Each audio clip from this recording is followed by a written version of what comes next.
I have the best method for scaling accounts and testing creative. And the reason why is like I've seen every possible method there is out there. And I think the one problem they all have is that they're too strict and or they're not strict enough. And this method that we've done many years of testing, I think is the perfect balance because it gives wiggle room for certain situations and certain conditions, but it's also strict enough to where it removes the emotion out of making decisions. That's the number one issue most of us have when we're learning how to run ads, or especially when we're starting to spend a lot of money, is we get too much emotions involved and we don't think clearly when we need to, or because we through hard lessons, we've lost money, and then we get too strict when we should give a bit of grace. So what we're gonna cover in this video is what is the better way that I have found to scale, to make creative testing rules. And I'm actually going to break it down with some math as well, because I just did this conversation in a one-on-one inside of our mentorship group. In that mentorship group, we show them all of the ways that we scale brands, we run ads, make creative, do Google, do retention, things like that. But I was having a one-on-one with one of the people inside that group, because that's the benefit of being in that group. And we actually broke it down for them. And you're going to get what I broke down for them in this video. All right, so how do we make decisions in accounts for brands? Now, so just for some context, between just Meta alone, we manage over $100 million in ad spend. Actually, I quit counting after $100 million because it stops meaning anything when you tell people that. And even on Google, we manage probably nearly that amount as well. And the point I'm trying to make by even saying that is we've tested so many different ways of how to scale, how to make the right decisions, when's the right time to scale. And we found the perfect way that just completely removes all emotions from that decision so you can only think clearly, but be rules driven. That's important. Rules driven will give you much more success than flying by your gut. All right, so what are some of the rules? So the first thing you must understand when I think about setting rules and scaling rules and creative testing rules for brands is the first thing I want to do is I want to break down, well, first of all, what actually are the targets, okay? There's a whole process that you need to go through to determine your targets. That is not what this video is for. If you want me to make a video about that, let me know in the comments, because that is a specific process of how to reverse engineer what targets and what math to do to set the right targets. But you need to have that first, because without right targets, you're not going to have the right outcomes and you're not going to make the right decisions. All right, next one, for example, is like, what are some of the things that we're setting target on? Well, the first of all, we want to determine what is like our blended CAC. So CAC stands for cost to acquire a new customer. Actually, it's acquisition costs for acquisition, contribution profit, MER. So this right here is typically when I talk about blended new customer CAC is our brands, because we work with brands that want to scale, they're typically already running, for example, like Google, Meta, and TikTok, for example. And so by blended, we actually look at their P&L and we reverse engineer what's the cost to acquire a new customer, including all those different channels. Like, what is that target? Because most of our brands, they have some kind of like contribution profit target. Contribution profit is a metric that we look at to help us determine, are we actually making a net benefit to that business? So contribution profit is typically your gross minus your marketing costs. That includes ad spend, okay, minus cost of delivery. And that right there is typically contribution profit. It's before you take out your overheads, your interest, your taxes, things like that, okay? That's your contribution profit. And then MER is very simple. It is gross revenue divided by marketing spend. And that is typically in the form of either a percentage, like 30%, or we like to do just a 3x essentially. So it's like overall business return on marketing spend, okay? So what we do when we're scaling brands is we come up with targets. What is our blended CAC? That's a whole process in of itself. And then what is our contribution profit? It's very simple, just looking at the P&L. And then what we do is we actually have scaling scenarios that tell us, well, if we do more volume or spend more, can we actually make more contribution profit overall? And then MER, that's the overall health metric that we like to look at. So once we do that, then what we're doing is we're set targets. Now, this is the first step, is once we know that, we're determining, okay, what is our break even for the store? So I'm going to use MER just for this conversation. So that's for every $1 we're spending on ads, we're making $1.9 back. So that 1.9 overall. Now, this is really important to understand is it really depends on volume too.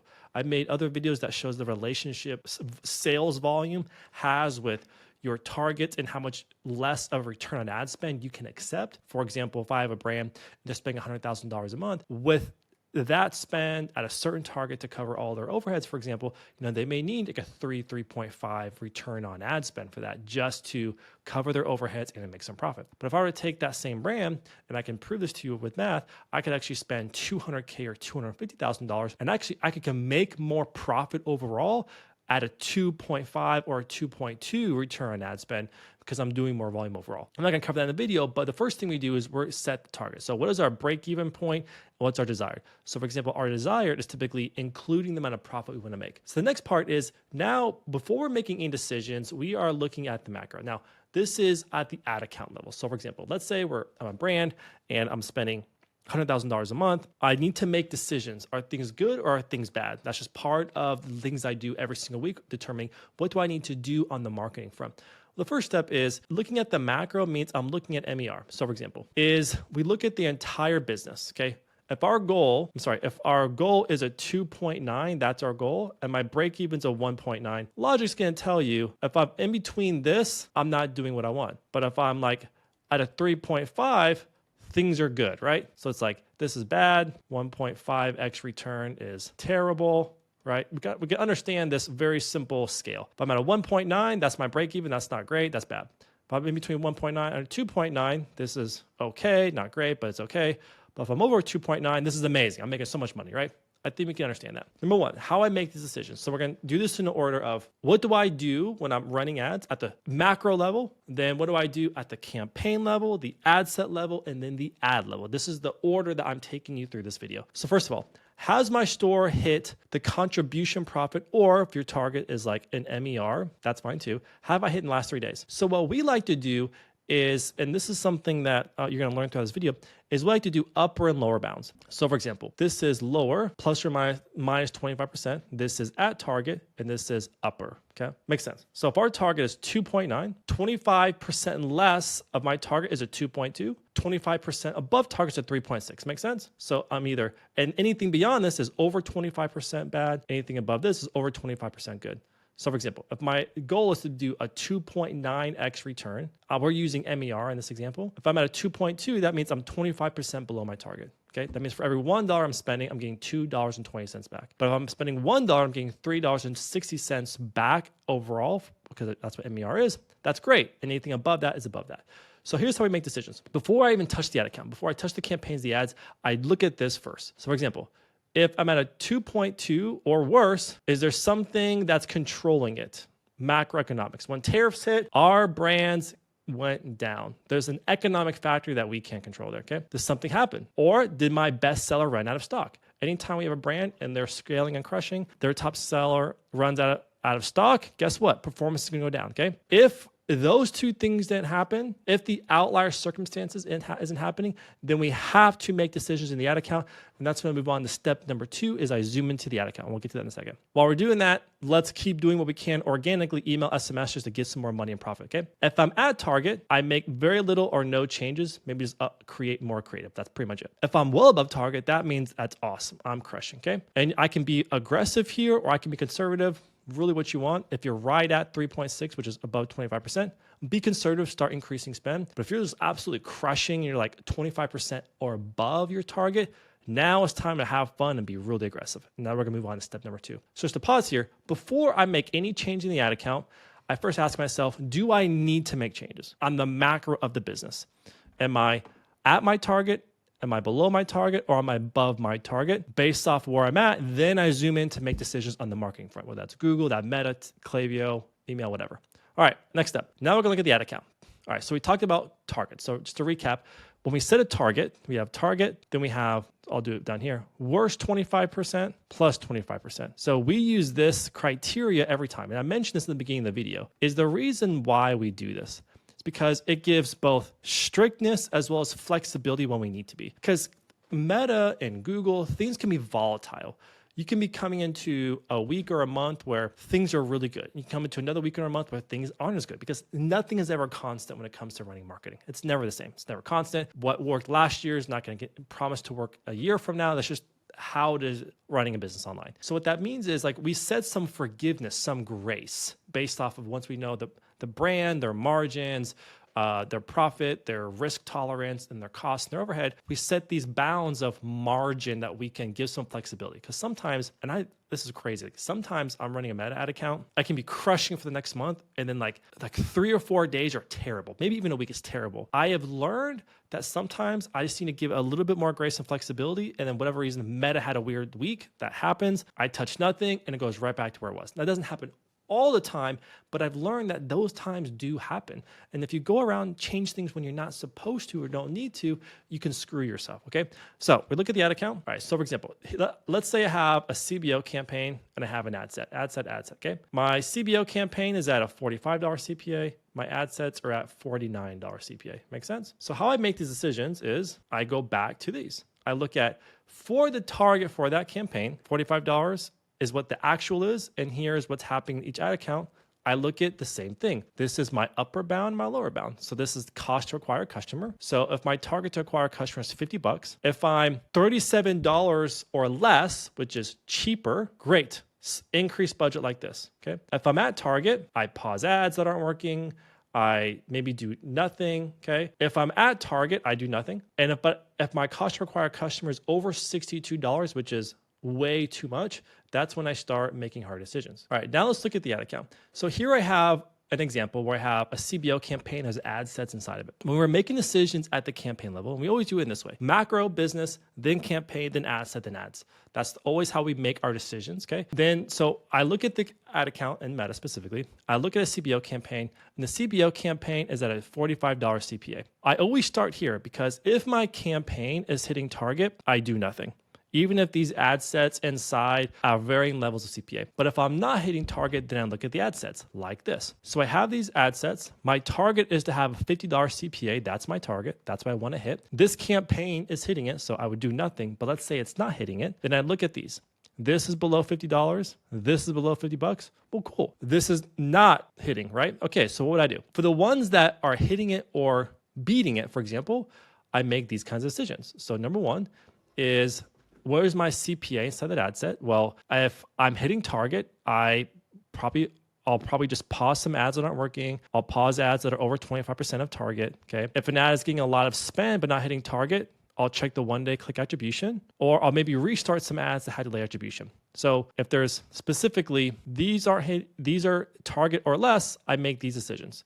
And if I'm really crushing it, where it's like beating target, I'll increase spend. You guys see that? But for the ad set that's not hitting target, I make these decisions. That's when I have to make a decision. I am forced to make a decision because it's performing so bad. That's where I'll scale the budget down if I need to. I'll pause ads that aren't performing.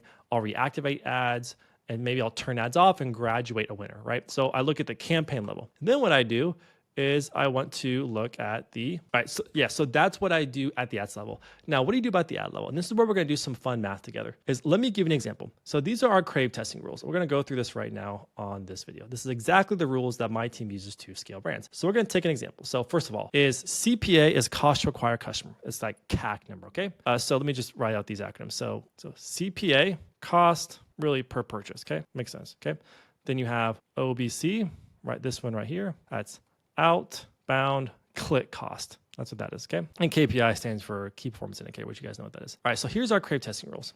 If an ad is 1 times our target CPA, so here's a real example, is let's say we have a brand and the AOV is 140. That's the brand's AOV, okay? It's 140, okay? And let's say their target CAC, so the CPA, the target that they want to hit is $42. That's the target they would love to acquire a customer for. And let's say their historical outbound click costs for the ad accounts, historical is because the last 6 months, what's historically the cost to get a click, that's outbound, is $360. Not great, but that's what it is. So how to do this is if I've spent 1 times my target CPA, so I've spent $42 without a purchase, and my outbound click cost is over 2 times the evergreen. So in this case, 3.6 times 2, that would be, like $7 plus. If, for example, I'm spending money, I spent $42, but my outbound click cost is over $7, I kill it because it's above my average evergreen outbound click cost. And the reason why we do that, we have done many, many tests and statistical correlation tests as well, regressions that shows if at any point in time in this beginning testing phase, if our outbound click cost is like 2 times our average outbound click of our ad account average, that ad has no hope or prayer of ever succeeding. It's not going to happen. And so it's just a rule that we have to where we can cut things that for sure are losers earlier just to save on some of that cost. All right. So number two, let's say, for example, we're spending and we spent $42, but the outbound click cost is not 2x my evergreen. I'll let it keep running.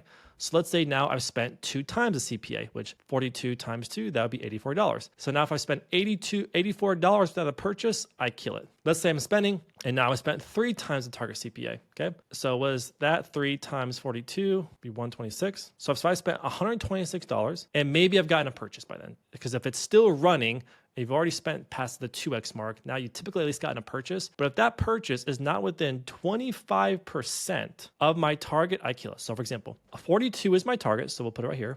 42 is my target. Okay. Worst performing would be if it is hitting $52, that is 25% worse. Okay. But if I hit 31.50, that means I'm doing great. That means I'm crushing my target. So that's what I'm looking for. That's what I mean by, and now if I've spent 126 and it's not within 25%. So for example, if I've spent $126 and now my cost per purchase is above $52, I need to kill it. But if I spent $126 and my cost to acquire a customer is like in between 42 and 52, I'm gonna let it keep running to the next stage. But for example, if I'm doing it and it's below 42, then like there's probably a good winner. Let it keep spending. Step number 4. So now if I've spent 4 times the target CPA, so that would be $168, and it's not within 25%, I kill it. So now if I spend $168 and it's the cost per purchase is not $52 or less, I kill it. But if I've spent 5 times that number, so now I've spent $210, if I spent $210, and if it's not at this point, by this point, if it's not $42 or less, I kill it.